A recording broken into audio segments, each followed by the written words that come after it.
அனைவருக்கும் வணக்கம். நம்ம இப்ப எதை பத்தி பார்க்க போறோம் அப்படின்னா, வீடுகள்ல விளக்கு ஏற்றும் நபர்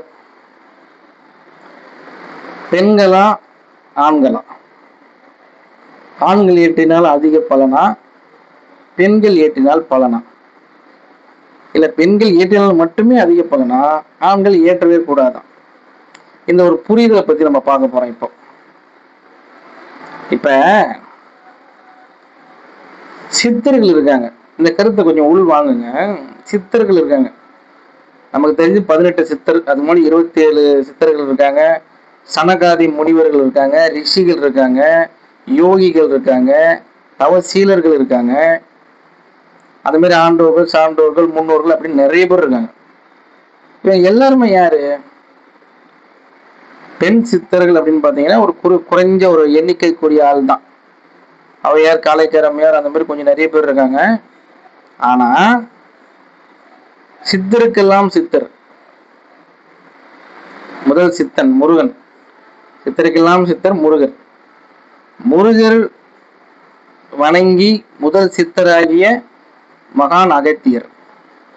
அவரு யாரு? அவர் ஒரு ஆண் தானே, பெண் இல்லையே. அந்த ஆண் மகன் தான் விளக்கேற்றி பூஜை செய்து, சிவபெருமானோட உருவம் இப்படி இருந்தது, பார்வதி தேவியின் உருவம் இப்படி இருந்தது, முருகப்பெருமானின் உருவம் இப்படி இருந்து, விநாயகர் பெருமான் இப்படி இருந்தார், எல்லாரோட உருவத்தையும் நம்ம மக்களுக்கு நமக்கு தந்தவர் அகத்திய பெருமான். அகத்திய பெருமான் ஒரு ஆண். சித்த பெருமக்களில் 99% ஆண். சரி, இப்ப இந்த பக்கம் வாங்க. நாம் செல்கின்ற எந்த கோயிலான இருக்கட்டும், சிவன், வைணவம், சைவம், வைணவம், பாபா கோயில், வர எந்த கோயில் வேணா எடுத்துங்க. கருவறையில் விளக்கேற்றும் நபர் அப்படின்னு பாத்தீங்கன்னா ஆனா பெண்ணா? உள்ளுக்குள்ள இருக்கிற பூஜாரி யாரு? ஆண் தானே. அங்க ஏன் பெண் ஏத்தல? வீட்டுக்குள்ள மட்டும் பெண் ஏற்றினால் மட்டுமே சிறப்பு.